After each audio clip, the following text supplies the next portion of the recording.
So therefore, even Lord Shiva could not fulfill his desire. Because even Shiva is coming from Brahma. So therefore, the only person who was fit to fulfill his desire is Lord Vishnu. So she understood that the desires of my son cannot be fulfilled by anyone.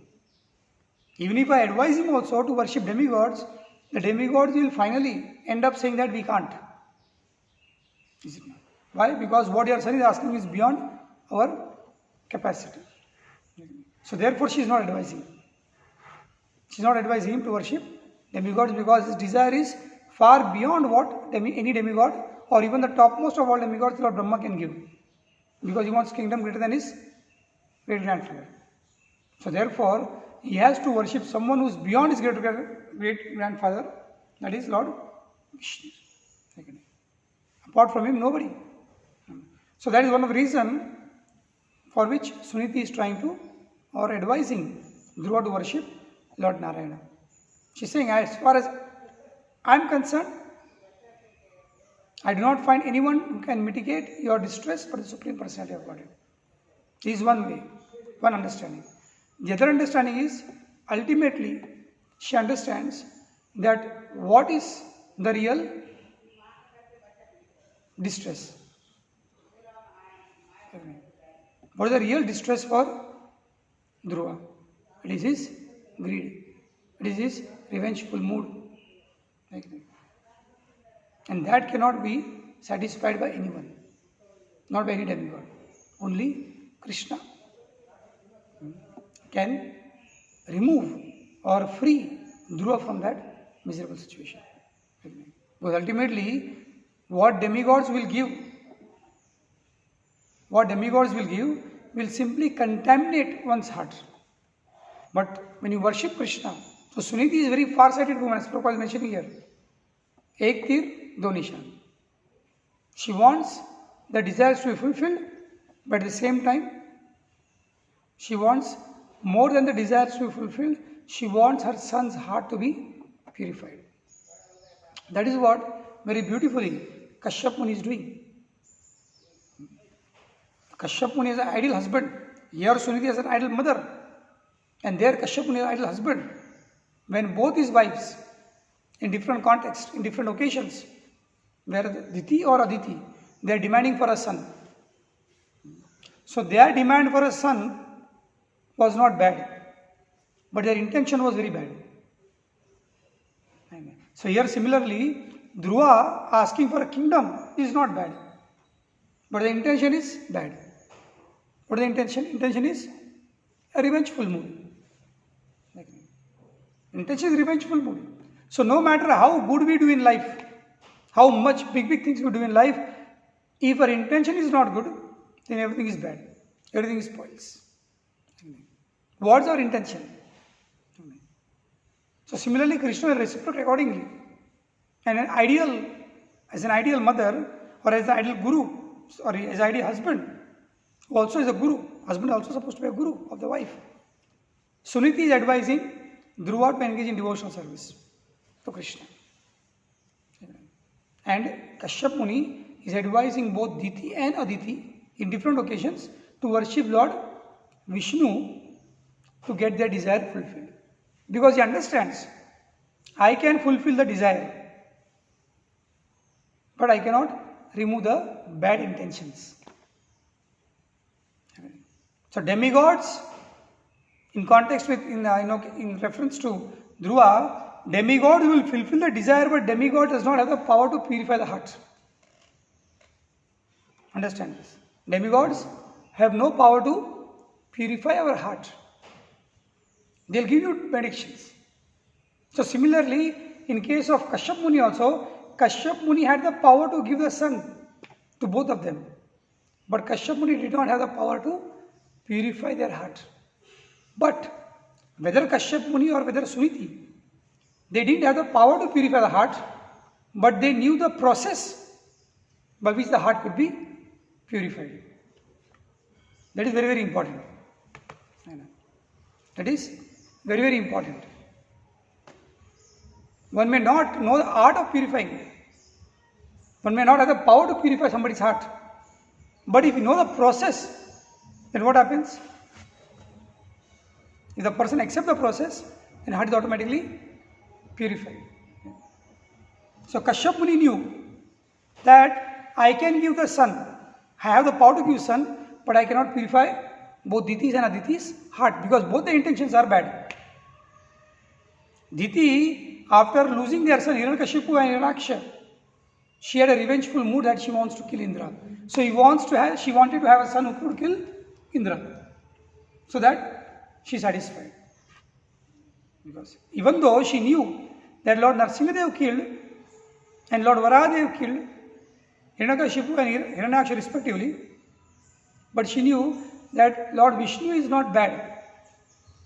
These demigods are bad who instigated Lord Vishnu to kill my sons. So therefore, I will not have revengeful mood towards Vishnu, but I have revengeful mood. She had revengeful mood towards Indra because who instigated Lord Vishnu and made kill my both the sons, as Lord Narsingadev and Lord Varahadev. So therefore, she wanted to have a son who would kill Indra. But then, what would Kashyap Muni do? As a husband, he had to fulfill her desire. But he put a clause. And what was the clause? In order to have a son as powerful as to kill Indra, you need to worship Lord Vishnu. You need to worship this, what is that, Pumsavan Vrata. And with so many conditions, so many restrictions. Don't do this, don't do that. So many things are there. Whole chapter is there. But Aditi, she had that revengeful mood so strong that practically she followed each and every instruction, even though difficult, as advised by her husband. But finally she made one mistake. And what was that? One day she ate, but she did not wash her mouth and hand. She was so tired, so fatigued after that tapasya that she lay down. And Indra was always around her because when he came to know that she is desiring a son, and already a son was there in her womb. If this son is born, he will pick up the cause of my death. So Indra came as a servant to serve Diti. And just waiting for occasion that when she will commit some blunder mistake in following the injunctions, and then her vow will be broken, and then I will do something.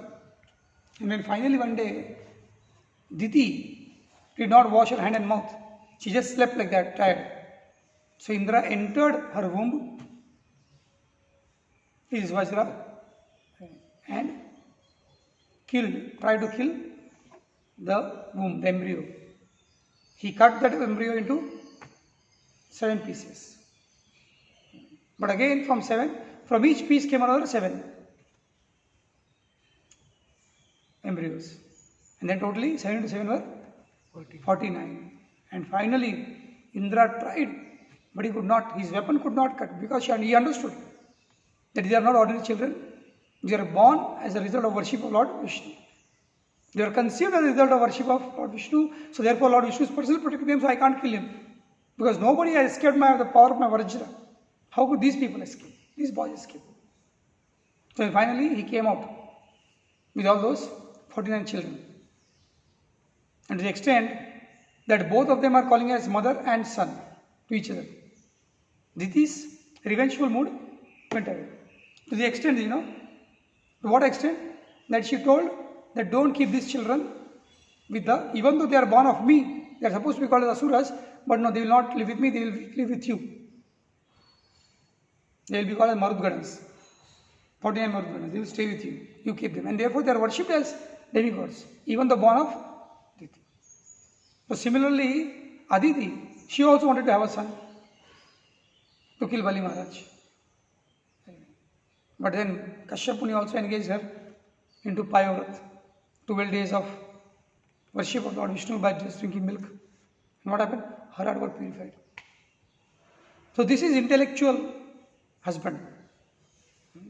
Fulfilling the desire, but more than fulfilling the desire, what is doing? He is trying to purify their heart. So Suniti in a similar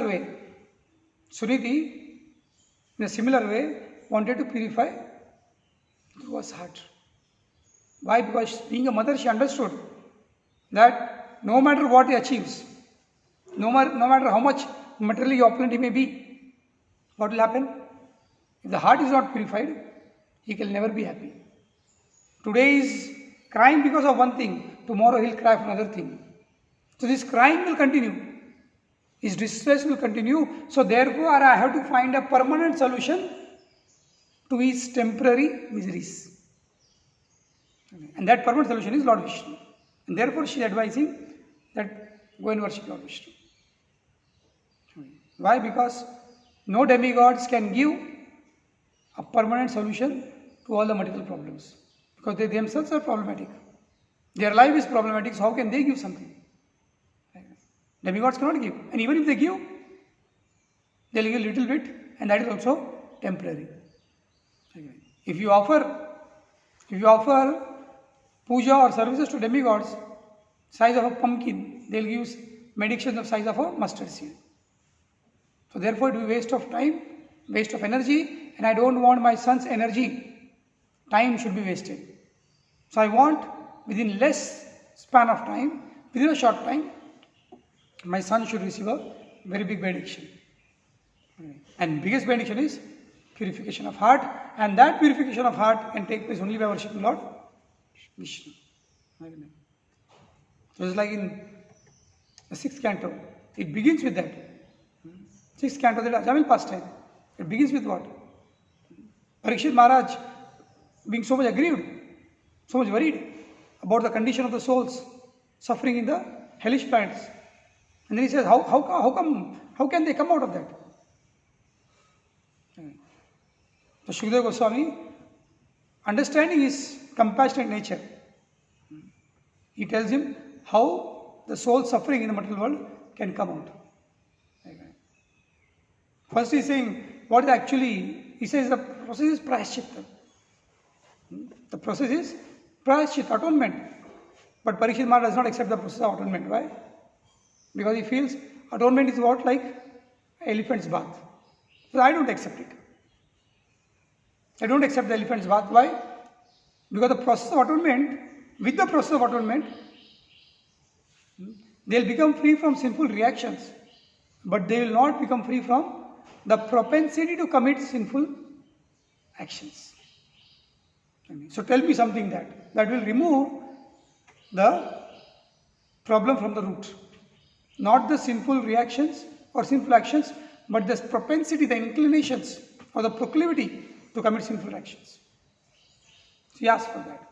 And therefore, Shukadeva Goswami says now that even though one may do whatever, tapasa, brahmacharyena, samena, damena va, tyagena, satyasauchabhyam, all these things that will purify, that will help you to overcome the sinful reactions. But unless until somebody engages in devotional service to Krishna, he cannot give up the tendency to commit sinful actions. So therefore, devotional service to Krishna is what? It is like uprooting the roots.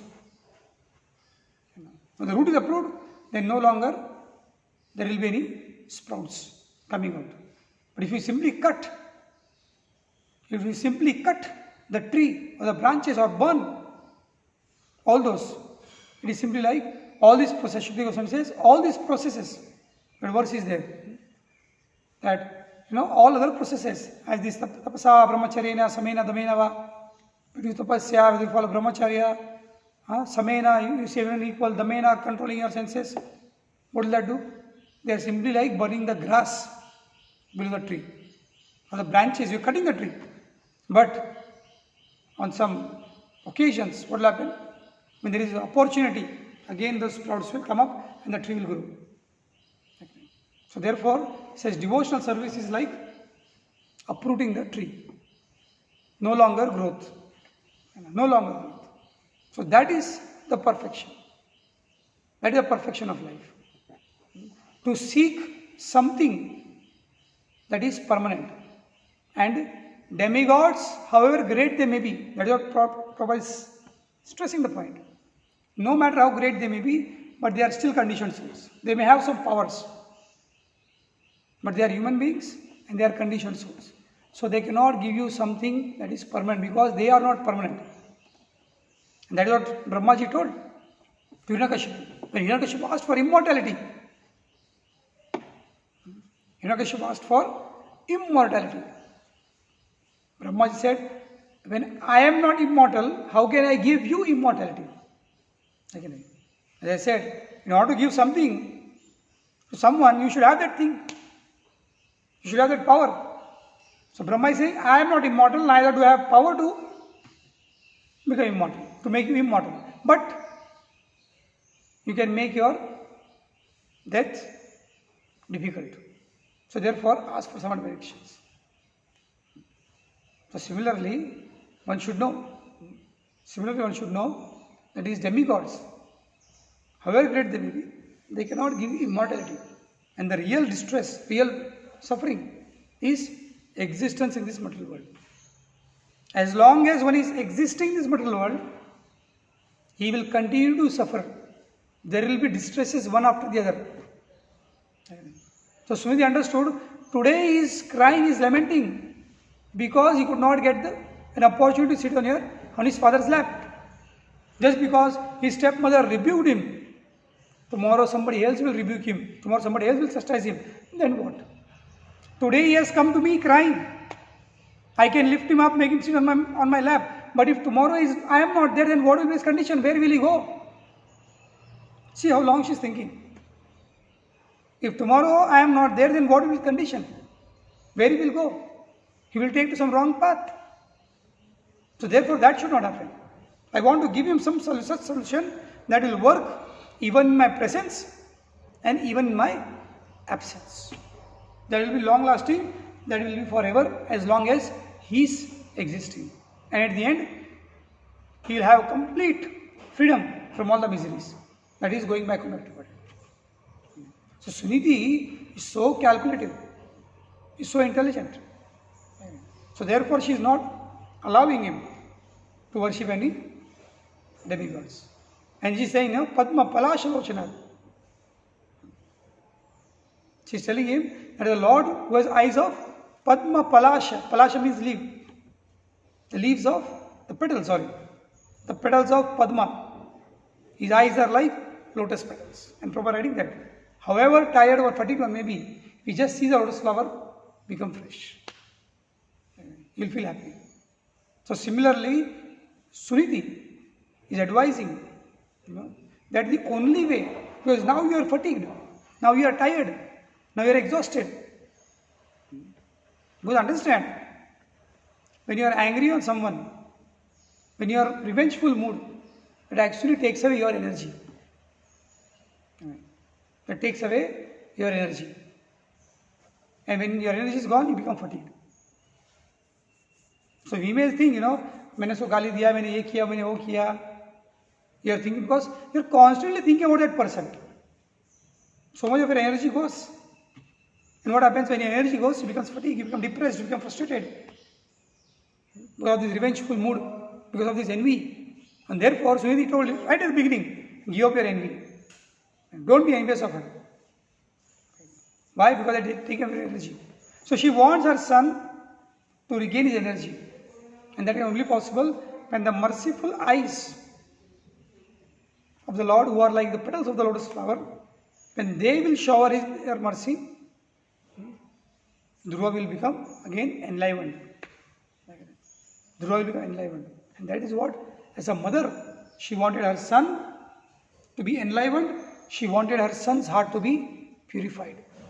That is real mother. She didn't want just his desires to be fulfilled. So yes, she knew that if he worships the Supreme Personality of Godhead, definitely if he becomes successful, his desire will be fulfilled. But whether desire will be fulfilled or not, one thing will definitely happen. What? His heart will be purified. His heart will be purified. Because, as Krishna says, Neha Vikramanashosti Pratyavayur Vidyate Suvalpamapyasa Dharmasya Trayate mahato bhayat. Sualpa. Whether Dhruva's material desire will fulfill or not, she does not know. But one thing she knows very well. What is that? That even if my son performs little devotional service, his heart will be purified. Trayate mahato bhayat. He will cross over this ocean of material existence. So therefore her focus is more of purification than of fulfillment of desires. So therefore our focus should also be the same. No matter what we are doing, whether we are successful or failure is not important. What is important is whether we are getting purified or not. Whether we are getting purified or not. Whether we get success or failure, it's irrelevant. Because ultimately, everybody is a failure. No matter how successful you are, you have to fail in front of death. You have to fail, you will fail in front of time. You cannot cross over time, you cannot cross over death. You will fail. So ultimately everybody is a failure. Big guns, big people, those who are very famous today, very successful today, they will be unsuccessful tomorrow. Why? Because they will be defeated by time, they will be defeated by death. So therefore our focus is not just be successful or failure. No matter what we are doing, the ultimate goal should be purification of heart. If that happens, then we are really successful. We are really successful, and that purification of heart will only help to mitigate our problems of life. Because once you are purified, then what happens? Sama sarveshu bhuteshu name dveshosti name priya. As the Lord says, I don't envy anyone. Everyone is equal for me. I don't hate anyone, I don't love anyone. So similarly, a purified soul also, he sees everyone equally. For him, he is beyond all dualities. He becomes free from dvandva. Te dvandva moha nirmukto. He becomes free from all dvandva. He becomes free from all moha nirmukto. And then only, bhajante mam dridhavrata. So with that he performs dridhavrata bhajan, and that dridhavrata bhajan will give him nirmukto from all dvandvas and mohas. And that freedom from dvandva and moha is only possible by worshipping Lord Vishnu. No demigods can give this, because they themselves are stuck up in that. Demigods themselves are stuck up in that, so what can they give? They can't. So Suniti considering so many factors, but the ultimate factor is purification of her son's heart. That is her focus. So therefore our focus, like Dhruva, should be purification of heart rather than thinking on what I'll get or not.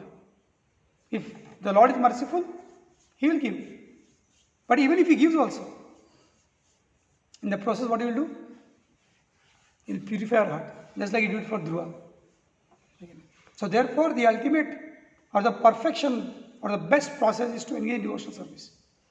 Because Krishna will not only give you, fulfill your desires, but He will purify you also. And ultimately, if our focus is purification, then we will accept that. We will accept whatever Krishna gives.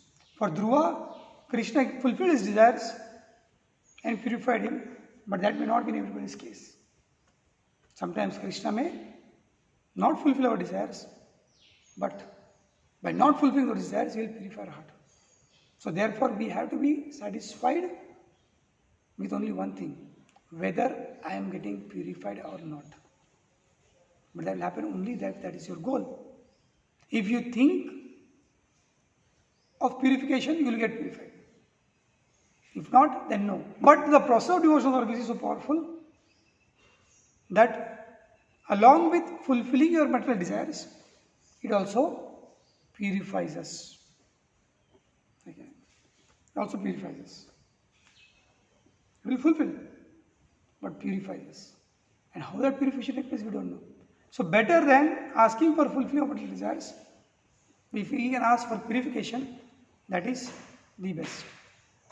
So therefore, our focus should be purification of heart, just like Suniti desired, just like Kashyap Muni desired. Otherwise, material benedictions, however great we may be, however great the desires may be, they may be fulfilled, just like Hiranyakashipu got fulfilled. But what happened ultimately? Everybody is a failure. Everybody is a failure. So therefore, rather than focusing on success or failure, if you can focus on purification of heart, then we will actually be satisfied and our distress will be actually mitigated. Thank you very much. Hare Krishna, Srila Prabhupada ki jai.